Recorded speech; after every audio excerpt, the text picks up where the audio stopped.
الحمد لله نحمده ونستعينه ونستغفره ونؤمن به ونتوكل عليه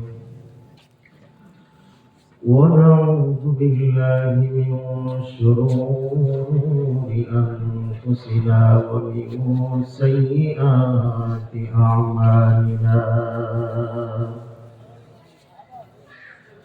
من يهده الله فلا مضل له ومن يضلله فلا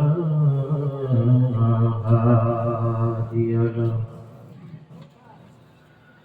ونشهد أن لا إله إلا الله وحده لا شريك له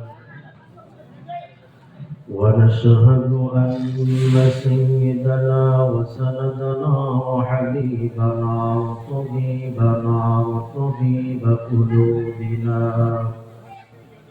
ومولانا وأولانا محمدا عبده ورسوله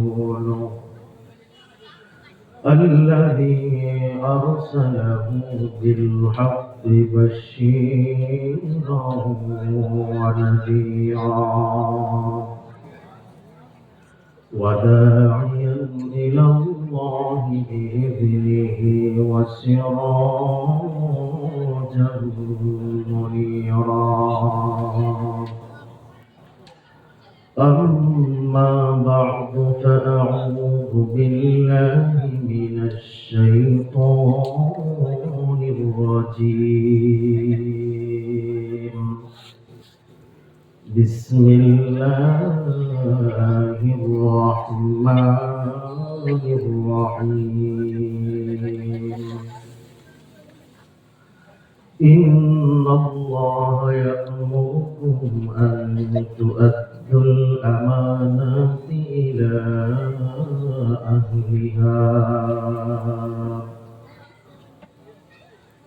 وقال رسول الله صلى الله عليه وسلم لا إيمان لمن لا أمانة له أو كما قال على النبي عليه الصلاة والسلام সবাই দরুদ ইব্রাহিম পড়ি আল্লাহুম্মা সাল্লি আলা মুহাম্মাদিন ওয়া আলা আলি মুহাম্মাদ কামা সাল্লাইতা আলা ইব্রাহিম ওয়া আলা আলি ইব্রাহিম ইন্নাকা হামিদুম মাজিদ اللهم بارك على محمد وعلى آل محمد كما باركت على إبراهيم وعلى آل إبراهيم إنك حميد مجيد سبحانك لا علم لنا إلا ما علمتنا إنك أنت العليم الحكيم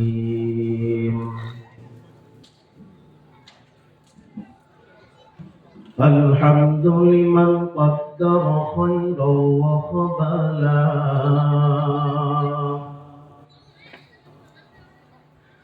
الحمد لمن قدر خيرا وقبلا والشكر لمن صور حسنا وجمالا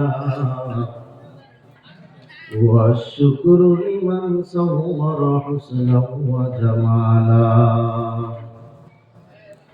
فرد صمد عن صفة الخلق بريء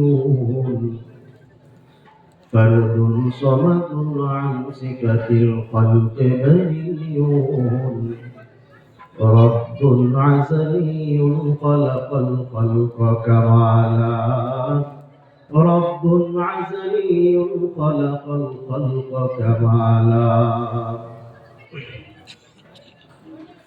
لا ضد ولا ند ولا مد لمولاه لا ضد ولا ند ولا مد لمولاه الآن كما كان ولم يلق زوالا الآن كما كان ولم يلق زوالا محبت ذكر لا إله জোর আওয়াজে যত আওয়াজ দিবেন আল্লাহর দেওয়া আওয়াজ আল্লাহর দেওয়া জবান আল্লাহর দেওয়া শক্তি দিয়ে আল্লাহর নাম করব আমরা কোনো তীব্রতা থাকবে না ইনশাআল্লাহ জোরে জোরে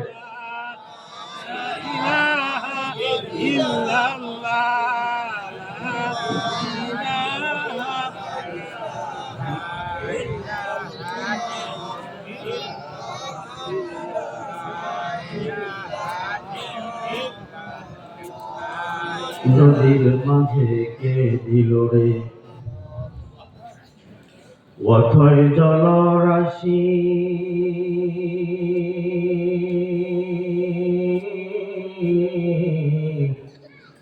ফুলের মাঝে কে দিল রে এত মধুর হাসি পাখির কণ্ঠে কে দিল রে মিষ্টি মধুর গান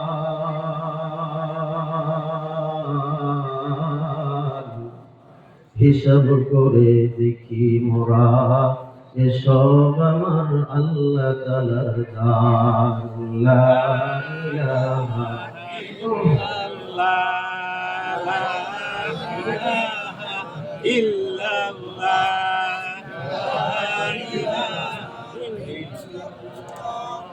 لا إله إلا الله لا إله إلا لا إله إلا الله محمد رسول الله صلى الله عليه وسلم সয়গড়িয়া সৌতুল হিরা মাদ্রাসার আয়োজনে আয়োজিত আজকের এই তাফসীরুল কোরআন মাহফিলের সম্মানিত সভাপতি দিগার হযরতে উলামায়ে কিরাম দ্বীন প্রিয় ইসলাম প্রিয় দিনদার ঈমানদার মুমিন মুসলমান ভাইরা বুড়া বাবারা যুবক বন্ধুগণ স্নেহের ছোট ভাই পর্দার আড়ালের সম্মানিত শ্রদ্ধেয়া আমার মা ও বোনেরা আপনারা মাগরিবের নামাজের পর থেকে নিয়ে এ পর্যন্ত দেশের খ্যাতিমান হযরতে উলামায়ে কিরামদের জবান থেকে বিভিন্ন দিক নির্দেশনামূলক আলোচনা শুনতেছিলেন। মাহফিলের মাঝ পর্যায়ে আল্লাহ তাআলা আমার মতো একজন অযোগ্য গুনাহগারকে আপনাদের সামনে উপস্থিত করে দিয়েছেন। আল্লাহ যদি তৌফিক দান করেন, তার দয়া যদি শামিল হাল হয়, তেলাওয়াতকৃত আয়াত থেকে এবং রাসূল করিম সাল্লাল্লাহু আলাইহি ওয়াসাল্লামের অসংখ্য হাদিসে মুবারাকাত থেকে হাদিসের একাংশ আপনাদের সামনে তেলাওয়াত করেছি। আল্লাহ যদি তৌফিক দান করেন, এই হাদিস এবং আল্লাহর কোরআনকে সামনে রেখে, আয়াতকে সামনে রেখে অল্প কিছু সময় কথা বলবো। আপনারা থাকবেন তো ইনশাআল্লাহ? জোরে বলেন নারায়ে তাকবীর, আরো জোরে বলেন নারায়ে তাকবীর। আজকের এই মাদ্রাসার মাহফিল ছয়বাড়িয়া গ্রামের মানুষের কোনো অভাব আছে নাকি? হ্যাঁ, আমাদের মসজিদের নিচতলা যে পরিমাণ শুক্রবারের মুসল্লি হয়, এই পরিমাণ মুসল্লি এখানে ভরছে? ঘরে নাই। কেউ আছে চাষটনে, কেউ আছে খেলনার মার্কেটে, কেউ আছে কাপড় চোপড়ের মার্কেটে, কেউ আছে ঘোরাফেরার। এই যে সময়টা, আমি যে আয়াত তেলাওয়াত করেছি এবং হাদিস যে পড়েছি, আমি বলবো এই আমানত সম্পর্কে। এই যে সময়টাকে নষ্ট করা, এই মাহফিলকে আগামীকালকে হবে? আগামীকালকে এই মাহফিলের ব্যবস্থা থাকবে? থাকবে না। এই যে সময়টা, আজকে একটা সুবর্ণ সময়, সুযোগ আল্লাহ তাআলা দিয়েছিলেন। এই সময়টাকেও আল্লাহর দেওয়া জান, আল্লাহর দেওয়া মাল, আল্লাহর দেওয়া সময় আমরা কোন কাজে ব্যয় করতেছি, এই প্রশ্ন আপনাদের কাছে থাকবে। যে সময়টা আমরা যদি এখানে বসে, এই ময়দানে যদি বসে একবারও যদি সুবহানাল্লাহ আলহামদুলিল্লাহ বলতে পারি, হাসরের ময়দানে কিয়ামতের দিন আল্লাহ তাআলা এই সুবহানাল্লাহ আলহামদুলিল্লাহর বদলতে আল্লাহ তাআলা আমাদের জন্য জান্নাত রেডি রাখবেন। কথা বলেন ঠিক না? এখন জান্নাতে কারা কারা যাবেন হাত তুলে দেখান তো আল্লাহকে। আল্লাহু আকবার। আল্লাহ কবুল করুক। আল্লাহ তাআলা সাক্ষী আছেন, এখানে ক্যামেরা ফিট করা আছে, আল্লাহর দেওয়া ক্যামেরা। এই ক্যামেরা দিয়ে আপনাদেরকে বন্দী করে রাখা হয়েছে। হাসরের ময়দান দিন এটাও আপনাদেরকে দেখানো হবে। ছয়বাড়িয়া সৌতুল ঘেরা মাদ্রাসার আয়োজনে ইসলামী স্কলাররা যে কোরআনুল কারীম থেকে যে বয়ানগুলা, যে হাদিসের অর্থগুলা, দিক নির্দেশনামূলক যে আলোচনাগুলো করেছিলেন, আর কারা কারা এখানে উপস্থিত আছে সকলের নাম, বাবার নাম, দাদার নাম, গ্রামের নাম, ওয়ার্ডের নাম সব সহ আল্লাহ তাআলা আপনাকে এই সাক্ষীগুলা যখন স্বচক্ষে দেখাবেন, তখন সেই দিন বলবেন না রে যায় একেবারে ফায়দা খারাপ হয়নি। কথা বলেন ঠিক না? সময়টা আমরা তো মনে করি যে শুধুমাত্র কেবলমাত্র আমার কাছে 10,000 টাকা রাখছেন, এই টাকাটা আপনাকে বুঝিয়ে দেওয়া, এটাই মনে করি আমরা আমানত। কেউ দলিল রাখছেন, এই দলিলটা রাখা এটাই আমানত। কেউ স্বর্ণ রাখছেন, সোনা রাখছেন, এটা আমার কাছে রাখা এটাই হলো আমানত। আল্লাহ তাআলা আল্লাহর রাসূল এটাকে বলেন নাই আমানত। আমানত সব জিনিস। আমি যে হাত নাড়াইতেছি, হাতের ভিতরে কয়টা আঙ্গুল আছে দেখাতে? জোরে বল। 5টা। এই হাতে কয়টা? 5টা। কথা বলেই আমার বেজার হয় না, বললে কেউ জমবো না, এই জন্য বলি। এটা তো মসজিদে থেকে এরকম করি না। এই যে 5টা আঙ্গুল আর 2টা হাত যে দিয়েছেন আল্লাহ তাআলা, এটা কে দিয়েছেন? আল্লাহ। আপনারা বলেন কে দিয়েছেন? আল্লাহ দিয়েছেন। এটা আমার কাছে কি, আপনার কাছে কি? আমানত। এই যে চোখ দিয়ে আমি আপনাদেরকে দেখতেছি আর আপনারা আমাকে দেখতেছেন, এই যে চোখটা দিয়েছেন কে? আল্লাহ। জোরে বল। আল্লাহ। আল্লাহ তাআলা। যে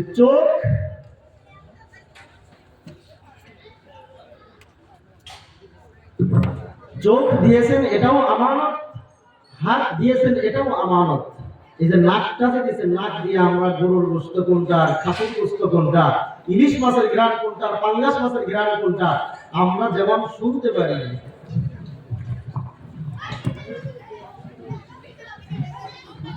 আমরা যেমন শুনতে পারি, শুনতে পারি, এটাও এই নাকটা আল্লাহ তাআলা আমাদের কাছে আমানত রাখছে। এটারও যদি খিয়ানত হয় আল্লাহ তাআলার কাছে এটাও হিসাব দিবে। 2টা পা দিয়ে আমরা হাঁটি, দেখাইতে আসছি, আল্লাহর দেওয়া কুদরত। আল্লাহ তাআলা পা দিয়েছেন, এই পাটা আমাদের কাছে আমানত। এই সত্যি লোকাদের কেন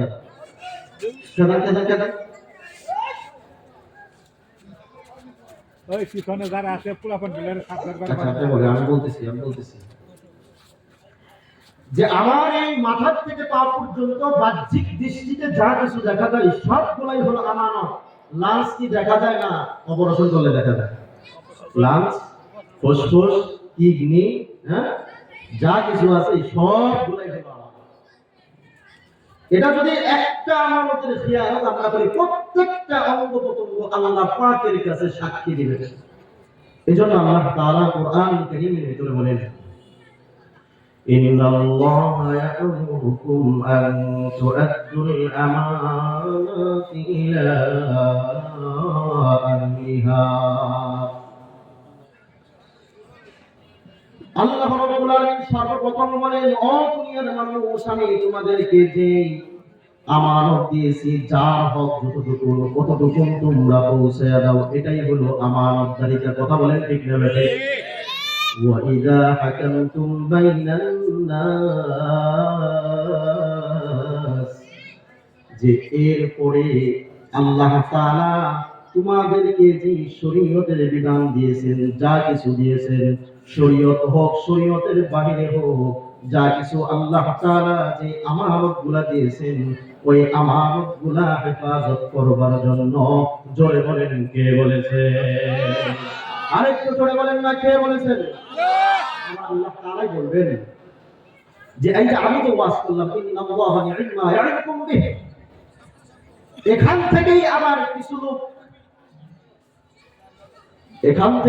কিছু লোক এটা সমালোচনা করবে। যেমন আমি যদি ওয়াজ করে চলে যাই, আপনারা যদি আমার সমালোচনা করেন, এটা কিন্তু আমি জানবো না, আমি জানবো আরেকজনে যা যদি আমার কাছে বলে সেটা আমি জানবো, কিন্তু আমি জানবো না। কিন্তু আল্লাহ তাআলা কি ইন্নাল্লাহা কানা সামিআন বাসীরা,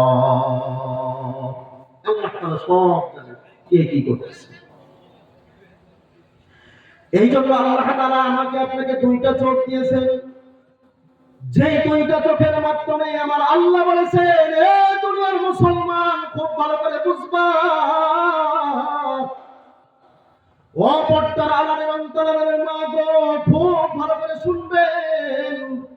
ও মা, তোমার চেহারার ভিতরে সুন্দর করে আমার আল্লাহ তাআলা দুনিয়ার নাজ নিয়ামতগুলো দেখবার জন্য দুইটা সৃষ্টি শক্তি দিয়েছেন। এই দুইটা শক্তি, দৃষ্টি শক্তি দিয়া আল্লাহ তাআলা যে নিয়ামতগুলা দেখার জন্য হালাল করেছেন, ওই নিয়ামতগুলা দেখার নাম হলো আমানত। আর আল্লাহ তাআলা যে জিনিসগুলা দেখবার জন্য নিষেধ করেছেন, ওই জিনিস না দেখাটার নাম হলো আমানত।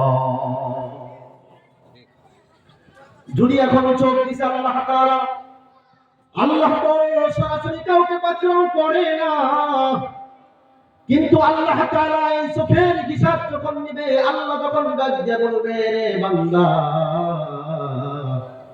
আমি তোমারে দুইটা চোখ দিয়েছিলাম, চোখ দিয়ে তুমি কি দেখছো?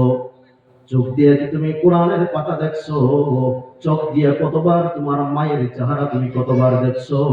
চোখ দিয়ে তোমার বাবার চেহারা তুমি কতবার দেখছো? আর যদি বলে এই চোখ দিয়ে বান্দা আমি যেই জিনিসকে হারাম করেছি ওই জিনিস তুমি কতবার দেখছো? আর আল্লাহর বান্দা যদি জিনাহের কাজ করে থাকে, খারাপ জিনিস যদি দেখতে থাকে, আর আল্লাহর বান্দা হাসরের ময়দানে দিন আল্লাহকে যদি যা বলে, আল্লাহ আমি তোমার আমানতের খেয়ানত করি নাই, আল্লাহ তাআলা ওই দিন মানুষের প্রত্যেকটা অঙ্গ প্রত্যঙ্গের জবান খুলে দিবেন, আর সেই দিন মানুষের জবানটা বন্ধ থাকবে। আল্লাহ তাআলা কোরআনের ভিতরে বলেন, আল-ইয়াউমা নাখতিমু আলা আফওয়াহিহিম ওয়া তুকাল্লিমুনা আইদিহিম ওয়া তাশহাদু আরজুলুহুম বিমা কানু ইয়াকসিবুন।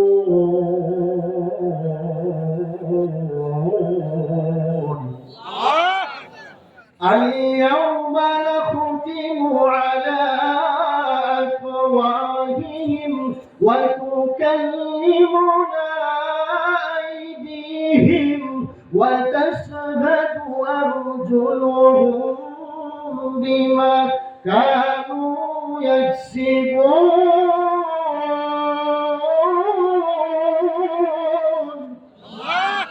আরেকটু জোরে বলেন না আল্লাহু আকবার। যে আল্লাহ তাআলা সেই দিন তার চোখের জবান খুলে দেবেন, ডাকতে বলবো, আল্লাহ তোমার বান্দারে দৃষ্টি শক্তি দিছিলাম, বান্দা মসজিদের সামনে দিয়া যখন রওনা করেছেন, বান্দা মসজিদের সামনে দিয়া যখন রওনা করেছেন, আসরের নামাজ মুয়াজ্জিন সাহেব যখন আযান দিয়ে দিয়েছেন, ওই সময় বান্দা মসজিদের সামনে দিয়া যাওয়ার পরেও আমার বান্দা নামাজ পড়ে নাই, ওই বান্দা মসজিদের সামনে দিয়া চাষচলে চলে গেছে, ইসলামপুর বাজারে চলে গেছে, থানারোড বাজারে চলে গেছে, কিন্তু বান্দার শক্তি থাকা সত্ত্বেও ওই বান্দা মসজিদের ভিতরে ঢুকে নামাজ পড়ে না।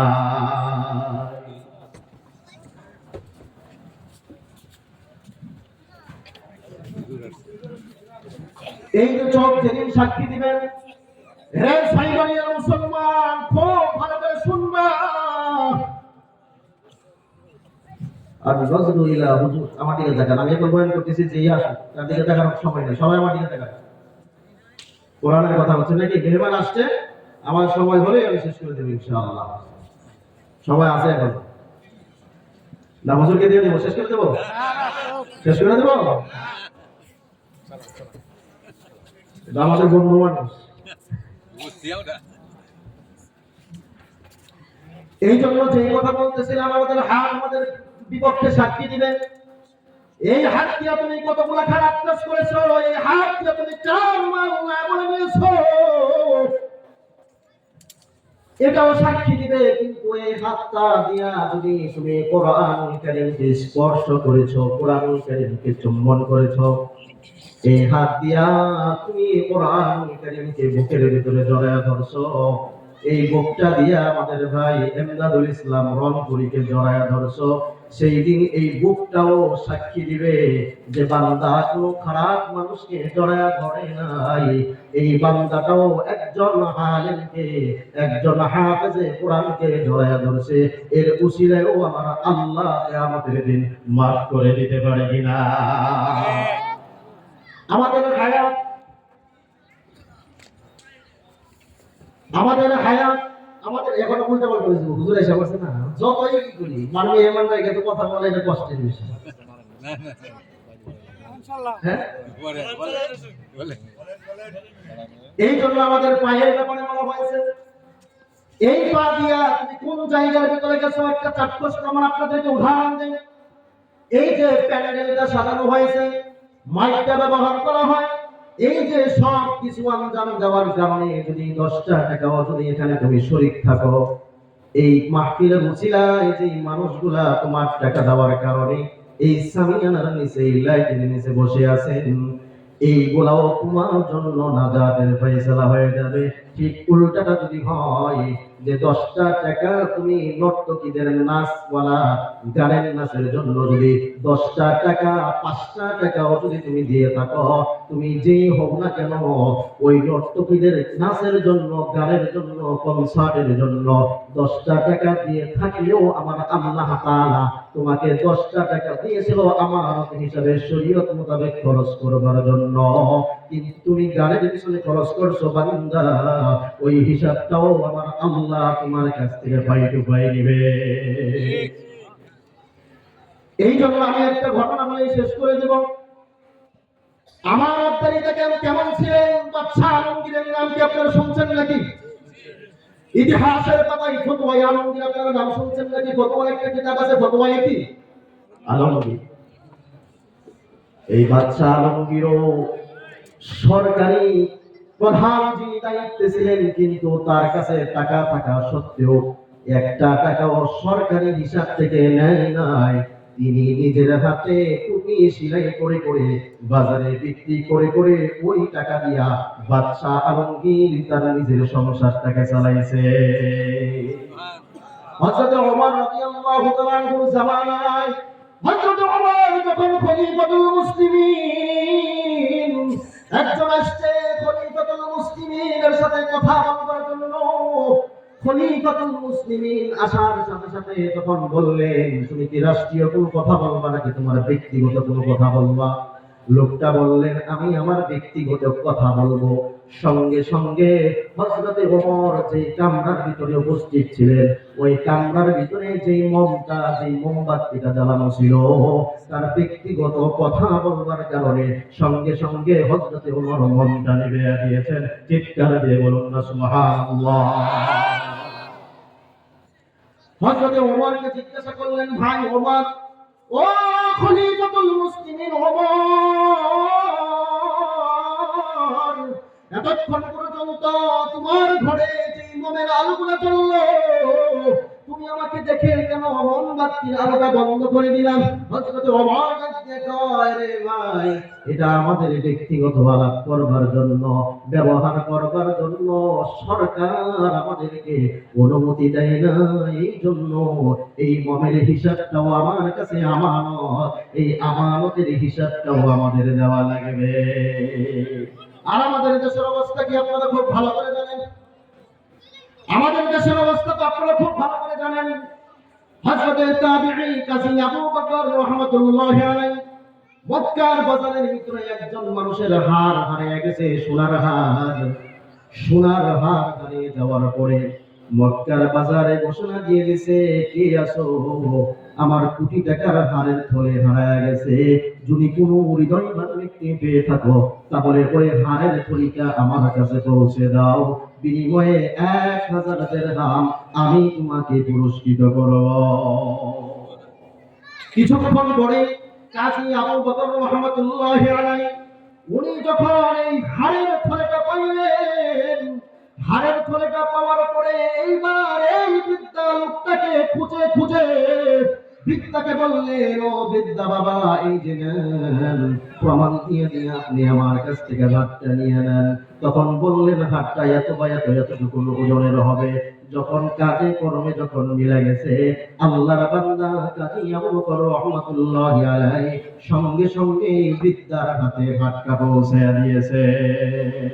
অথচ কাজী আবু বকর দীর্ঘদিন পর্যন্ত না খাওয়া, কাজী আবু বকরের পেটের ভিতরে ক্ষুধার যন্ত্রণায় খানা নাই, পকেটের ভিতরে কোনো পয়সা নাই, এরপরেও কাজী আবু বকর আমানতদারিতা রক্ষা করবার জন্য এই বৃদ্ধার কাছে যখন তার হাতটা যখন পৌঁছে দিয়েছেন, আর হাতটা পৌঁছে দেওয়ার পর বৃদ্ধা তখন তাকে পুরস্কৃত করতে চাইলেন, আর তখন ওই কাজী আবু বকর ওই বৃদ্ধাকে এই কোরআনের আয়াতের কথা স্মরণ করে বলে দিলেন, আল্লাহ বলেছেন, ইন্নাল্লাহা ইয়া'মুরুকুম আন তু'আদ্দুল আমানাতি ইলা আহলিহা। যখন তোমার কাছে কোনো আমানত থাকবে, যিনি আমানতের মালিক হবেন, সঙ্গে সঙ্গে তুমি তার কাছে পৌঁছায় দিবা। এই আয়াতের কথা চিন্তা করে বৃদ্ধাকে বললেন, ও বৃদ্ধা, এটা হলো আমার দায়িত্ব, আমি তোমার হার পেয়েছি, হারটা তোমার কাছে পৌঁছে দেওয়া আমার হলো দায়িত্ব, এই জন্য আমার কোনো পুরস্কার লাগবে না, আমার আল্লাহ তো পুরস্কার রাখবেন। হাসরের ময়দানের দিন আমি আল্লাহর কাছ থেকে আমানত রক্ষা করবার কারণে আমি আমার রবের কাছ থেকে ওই আমানতের পুরস্কার গ্রহণ করব। এরপরে বৃদ্ধা তো আশ্চর্য হয়ে গেল। বৃদ্ধা আশ্চর্য হওয়ার পরে এবার বৃদ্ধার মনের ভিতরে শুধু এই চিন্তা ভাবনা, আরে মক্কার জমিনে এত সুন্দর যুবক, এত আমানতদারিতে একজন লোক পাইলাম। এই চিন্তা করতে করতে বৃদ্ধা যখন তার বাড়ি পর্যন্ত পৌঁছে গেল, কাজী আবু বকর রহমাতুল্লাহি আলাইহি সফর করার জন্য যখন লঞ্চে উঠলেন বা স্টিমারে উঠলেন, নদীপথে যখন রওনা হলেন, হঠাৎ ঘটনা হলো, লম্বা সংক্ষিপ্ত আকারে বলি। কাজী আবু বকর যেই লঞ্চের ভিতরে, যেই জাহাজের ভিতরে রওনা হয়েছেন, রওনা হওয়ার পর আল্লাহ তাআলা ঝড় আর বাতাস দিয়া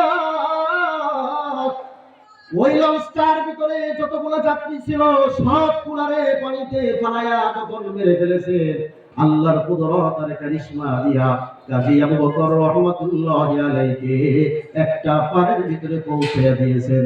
পৌঁছে দেওয়ার পর আমার আল্লাহ সব মানুষকে মারছে, কিন্তু কাজী আবু বকরকে মারে নাই। কাজী আবু বকর যখন চোখটা খুলে দেখলেন, একটা দ্বীপের কিনারার ভিতরে হযরতে কাজী আবু বকর রহমাতুল্লাহি আলাইহি বসে আছেন, শুয়ে আছেন। ওখান থেকে উঠে তাকায় দেখে একটা জীর্ণ শীর্ণ মসজিদ দেখা যায়।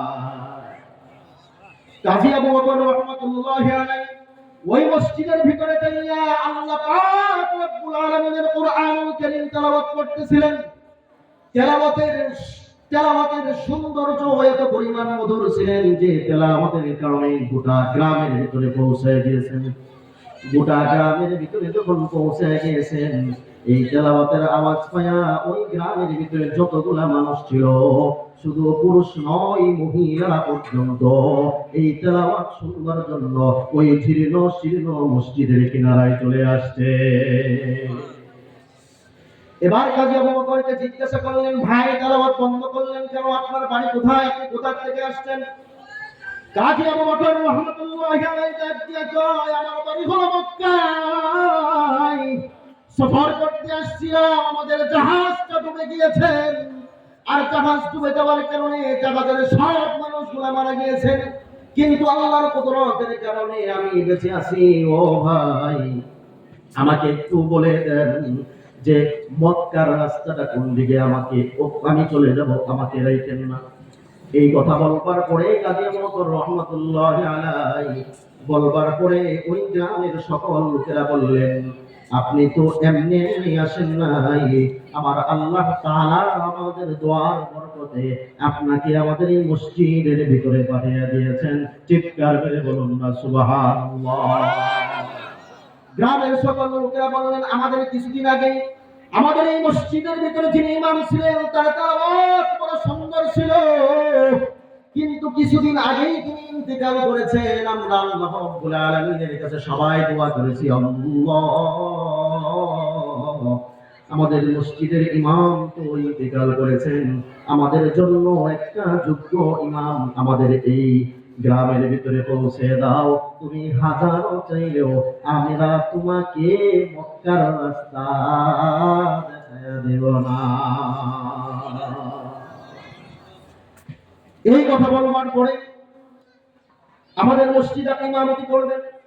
কিছুদিন ইমামতি করবার পরে এবার কাজী আবু বকরকে বললেন, ও কাজী আবু বকর, যেহেতু বাসায় আর যাবেন না, আপনার তো বিবাহের প্রয়োজন, আপনি কি বিবাহ করবেন? কয় হ্যাঁ দরকারি।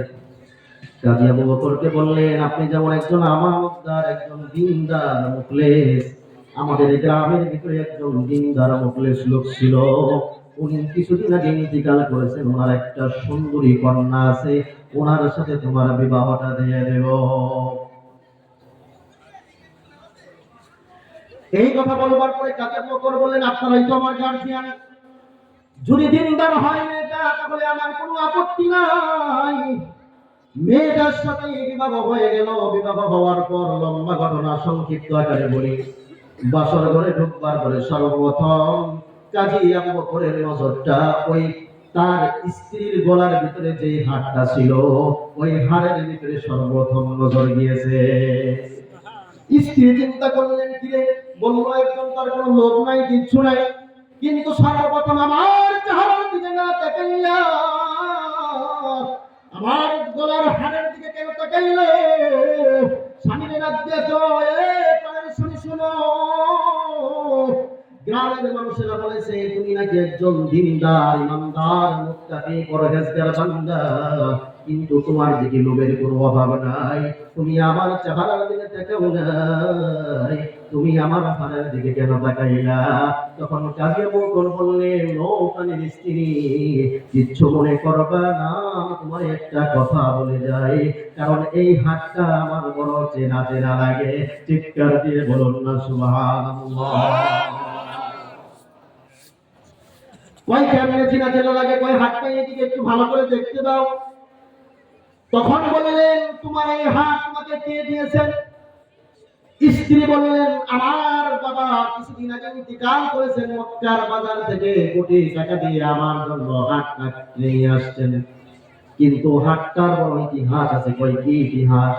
মক্কার বাজারে আমার বাবা হাটটা ক্রয় করবার পর আমার বাবার থেকে হাটটা হারিয়ে গিয়েছিল, কিন্তু একজন আমার যুবক আমার বাবারে ওই হাটটা ফিরিয়ে দিছে। আমার বাবা তারে পুরস্কার দিতে চাইছে, কিন্তু আমার বাবার কাছ থেকে তিনি পুরস্কার নেন নাই। উনি বলেছেন, আমার আল্লাহ এই আমানতদারির কারণে আমার আল্লাহ কিয়ামতের দিন আমাকে পুরস্কৃত করবে। আমাদের হায়াত জিন্দেগি লম্বা করব, শেষ করে দেব। আমাদের হায়াতের জিন্দেগির মধ্যে যতগুলা বয়স হবে, যতগুলা দিন যাবে, যতগুলা মিনিট যাবে, যতগুলা সেকেন্ড যাবে, সবগুলাই হলো আমার কাছে, আপনার কাছে আল্লাহর দেওয়া আমানত। এই আমানত দিয়া আল্লাহ তাআলা আমাদেরকে জান্নাত ক্রয় করবার বলেছেন। আল্লাহ তাআলা কোরআনের ভিতরে বলেন, ইন্নাল্লাহা আশতারা মিনাল মুমিনিনা আনফুসাহুম ওয়া আমওয়ালাহুম বিআন্না লাহুমুল জান্নাহ। চিৎকার দিয়ে বলুন না আল্লাহু আকবার। আমাদের হায়াতের জিন্দেগি যা কিছু আছে সব কিছু আল্লাহ তাআলা আমাদের কাছে আমানত রাখছেন। এই আমানতের খেয়ানত যদি আমরা করে যাই, আমাদের হায়াতের জিন্দেগি যদি এমনি এমনি ফুরিয়ে যায়, তাহলে আর ওই জান্নাত আমাদের দ্বারা কখনো সম্ভব হবে না। লা ঈমান লিমান লা আমানাত লাহু। এই যে আমানতটা হলো একটা নেয়ামত, আমাদের জীবনের বিনিময় হলেও জান্নাতটা ক্রয় করতে রাজি আছি তো ইনশাআল্লাহ। যদি জীবনটা বিলাতে চাও, যদি রক্ত ঝরাতে চাও, যদি জীবনটা বিলাতে চাও, যদি রক্ত ঝরাতে চাও, দিনের পথে খোদার রাহে, দিনের পথে খোদার রাহে জীবনকে দিয়ে দাও, যদি জীবনটা বিলাতে চাও, যদি রক্ত ঝরাতে চাও। এই মৃত্যুর নাম মরলে শহীদ, বাঁচলে হয় গাজী, এ পথে চললে মহান প্রভু আল্লাহ থাকেন রাজি। এই মৃত্যুর নাম মরলে শহীদ, বাঁচলে হয় গাজী, এ পথে চললে মহান প্রভু আল্লাহ থাকেন রাজি। এই জীবনের বিনিময়ে জান্নাত ক্রয় করে নাও, যদি জীবনটা বিলাতে চাও, যদি রক্ত ঝরাতে চাও। ঠিক না? দ্বীনের জন্য, ইসলামের জন্য, কুরআনের জন্য, আল্লাহর নবীর ইজ্জতের জন্য যারা রক্ত ঝরাবে, জীবন দিবে, মরতে দেরি হবে, আল্লাহর তৈরি জান্নাতের ভিতরে ঢুকতে দেরি হবে না। জোরে কথা ঠিক যাবে। বয়ান তো করবেন যারা মেহমান আছেন তারা। আল্লাহ তাআলা আমাদের সবাইকে আমানতদারিতা রক্ষা করে আল্লাহ তাআলা দ্বীন ইসলামের জন্য, যেমন আমাদের কিছুদিন আগে এই যে আমাদের ভাইকে গুলি করে হত্যা করেছে বিনা অপরাধের কারণে, আল্লাহ তাআলার কাছে আমরা দোয়া করি এই হাদি ভাইকে যেন আল্লাহ তাআলা শহীদ মর্যাদা দান করেন, বলেন আমিন।